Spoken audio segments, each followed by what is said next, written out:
What's up, y'all? Welcome back to Fish the Moment. In this video, I'll be breaking down the pattern used in 52% of the professional bass fishing tournament wins this year. It's a great pattern to use on every lake across the country in every season of the year. You're not going to want to miss this one.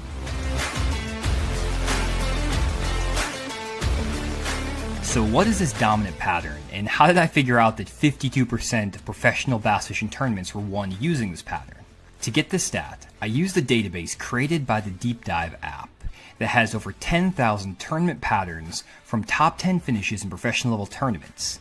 These patterns cover 25 years of professional tournaments and are collected by professional anglers, not just some random guy off the street. We captured 24 different variables when collecting these patterns, and based on the 2023 statistics from the Bassmaster Elite Series, Bassmaster Opens, Tackle Warehouse Invitationals, and the Bass Pro Tour, we can see that 17 of the 33 tournaments fished in 2023 were won fishing offshore in 4 to 12 feet of water. This means that anglers weren't catching their fish right up against the shore, but they also weren't catching them out in the middle of the lake in 15 to 30 feet of water. There was a sweet spot in 4 to 12 feet of water that was out away from the bank, so technically offshore, but not very deep.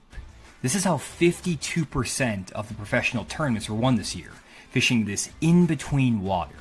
In the majority of cases, anglers were targeting shallow flats or shallow points that were just off the bank that had cover, including stumps, rock piles, brush piles, or offshore grass.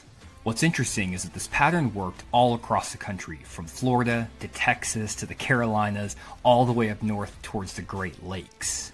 In addition, this pattern worked early in the year when the fish were in their pre-spawn patterns, all the way through the spring, summer, and into the fall as bass transition into those fall feeding areas. This means it's very likely that you can have success with this exact pattern on your local lake, regardless of the season of the year. To explain how to actually implement this pattern on a lake, I went to one of the local lakes in my area and started graphing in that 4 to 12 foot zone. I'll be explaining everything I see on my fish finder as I graph these areas, and also my strategy for implementing this pattern that's been dominating pro fishing in 2023.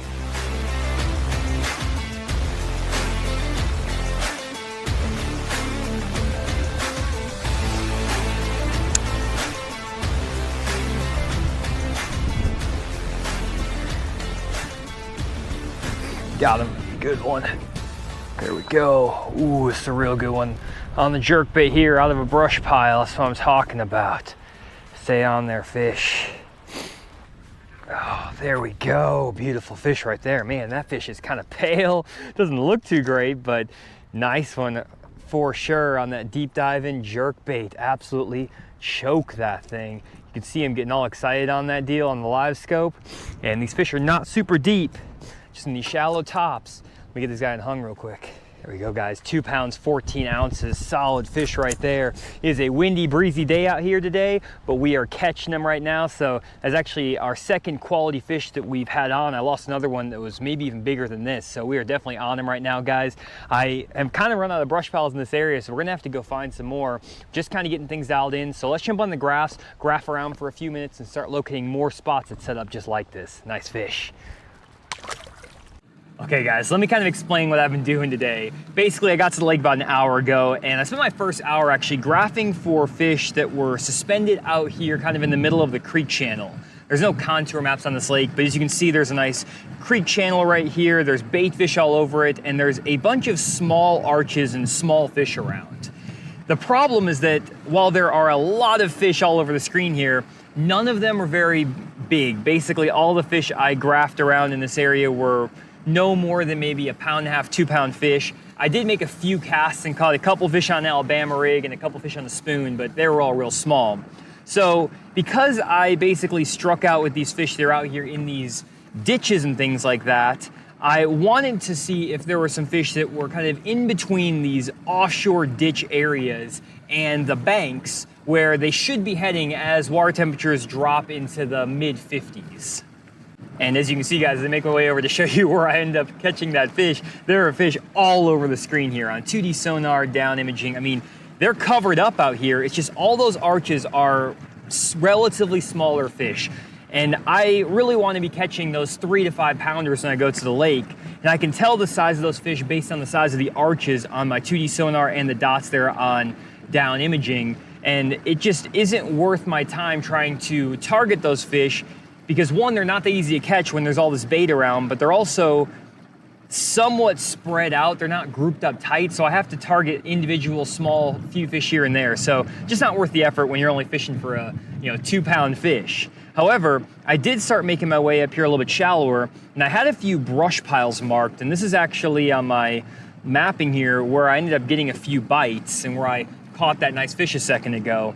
And I don't have very many of these brush piles marked up here this shallow, so we're gonna have to go graphing here to go find more. But basically what I was thinking is that if those fish weren't out there in that 15 to 20 foot zone, they might be setting up on some hard cover up here in maybe 10, even maybe 7 or 8 feet of water. And with the cloud cover and the wind, I was thinking a jerkbait could be a really good way to trigger these fish to bite. Now, with these brush piles, as I graph over them, I can tell that there's definitely quite a few fish around these brush piles, as well as some isolated groups of bait fish. So as we graph this on side imaging, I'll kind of switch over to the side imaging view. There are fish all over these piles. You can see them kind of scattered out and suspended on all different sides of them. And I mean, it's pretty cool. If we zoom in like right in here, you can actually see several really nice fish setting up right around that pile. So that's exactly what we're looking for. I mean, it's clear as day, and based on the size of those dots plus the shadow, you can tell they're pretty quality fish. So we definitely have the deal figured out. We're really looking for these brush piles. Even this one right here I don't have marked.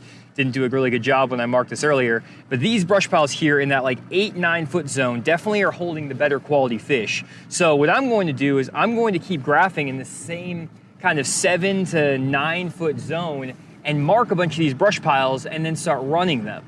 When I'm graphing for brush, really what I like to do is just pull up my side imaging, and actually we just found one right there I didn't even know about, and there are a few nice dots around it. It'll kind of come into the screen on the left side here in a second.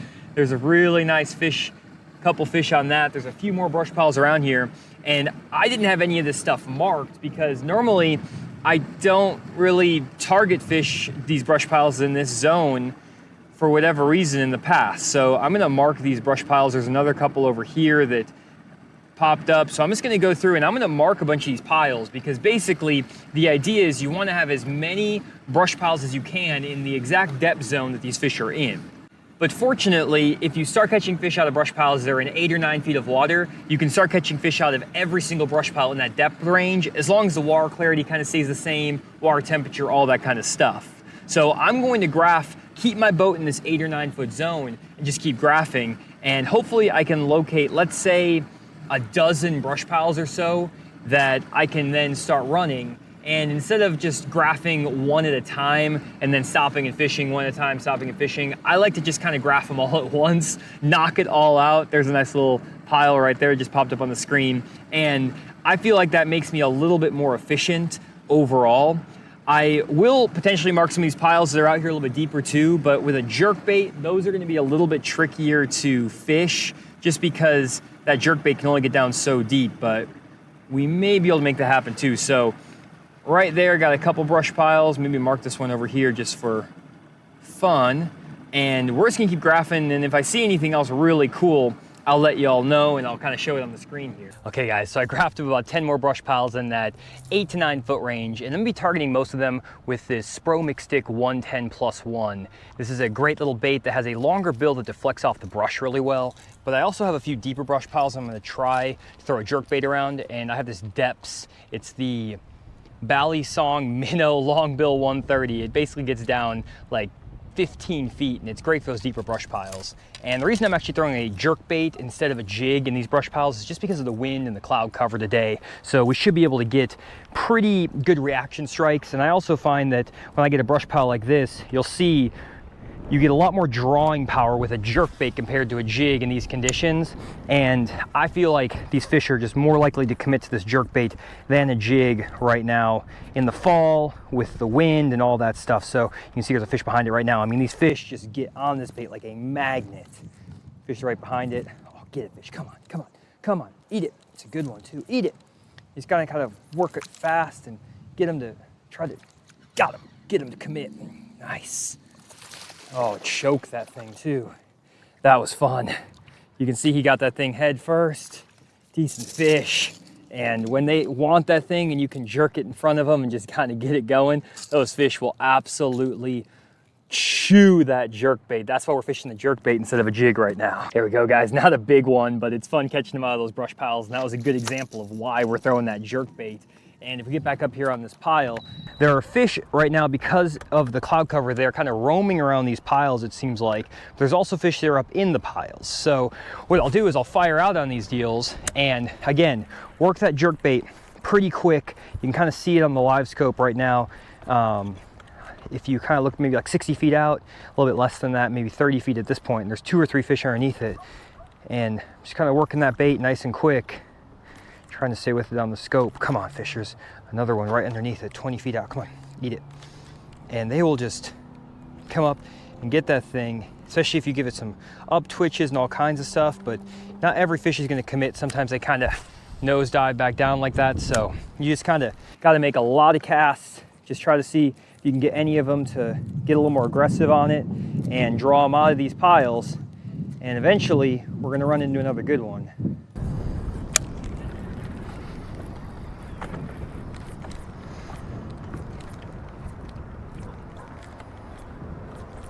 Got him. Good one. Stay down, fish. Real good one. Another brush pile here. Oh, nice one. Having to run a bunch of them to get these fish to bite. Work them around this way, nice and easy. Got a few hooks in them, but oh, golly. Jumping like a son of a gun. You know what, I'm gonna boat flip him because he's got too many hooks in him for me to mess around with him. There we go. Nice fish right there. Got a spot locked. That fish barely saw him really on the live scope eating it, because by the time I see him following it, it's almost like it's too late. You kind of have to just work that thing past that brush pile as quick as you can just by locating the brush pile on the scope and then just bringing it by quick. And if they want it, they're just gonna come up and choke it. That is a beautiful fish. Let's get a weight on that guy. That's another nice one. Nothing big, just a solid 2-pounder, but I mean, that's a good one. Any time of the day in Arkansas, not complaining about 2-pounders. And that is just a fun way to catch him and a beautiful fish right there.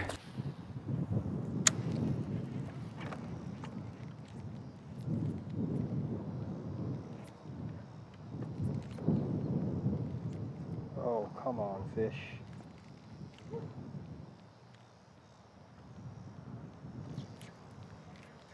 Got him. Oh, good one. That fish came out of a brush pile that was right in the middle of a ditch. Followed that one. That one actually got to kind of tease in. That was fun. Another nice one right there on the jerk bait. Man, these fish are just really predictable, guys. As long as you find that brush in that 8-9 foot zone and work that jerk bait over the top, it is basically automatic. It is so fun. And can't recommend this pattern enough this time of year. If you have some relatively clear water, you don't need super clear water, like say 3 feet of water, maybe 2.5, 3 feet of water would be perfect for it. Pick up that Spro Mix Stick 110+1 or any jerk bait with a longer bill like this. Let's get this guy back down there while I'm talking. Beautiful fish. Any jerk bait with a little bit longer bill on it will work perfect, just to deflect off that brush if you do get in contact with it. It also helps it get down there a little bit quicker. And when water temperatures are 65 degrees, you don't have to do any sort of like slow pause or like twitch and a 3-second pause. Just give that thing a nice erratic action. If you do see those fish following it on the live scope, maybe stop it, let them get close, and then give it an up twitch or something like you've seen me do, and you can put some really good fish in the boat.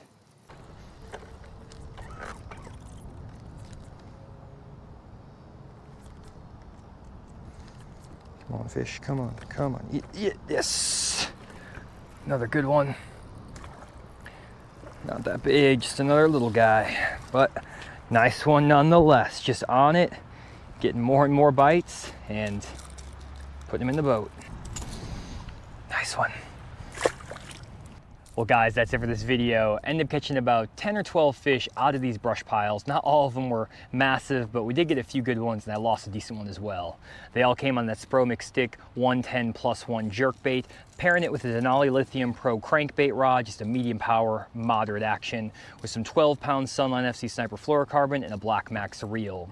If you get out to the lake, guys, and you find that those fish aren't set up out deep like I did today, but they're also not up on the banks for whatever reason, definitely check out this mid-depth pattern, that 6 to 10 foot zone. Look for isolated cover, whether that's brush piles like this lake, or maybe some isolated rock piles or clumps of grass. Those fish won't be that far away from the shore, and they're gonna be making their way up there eventually, so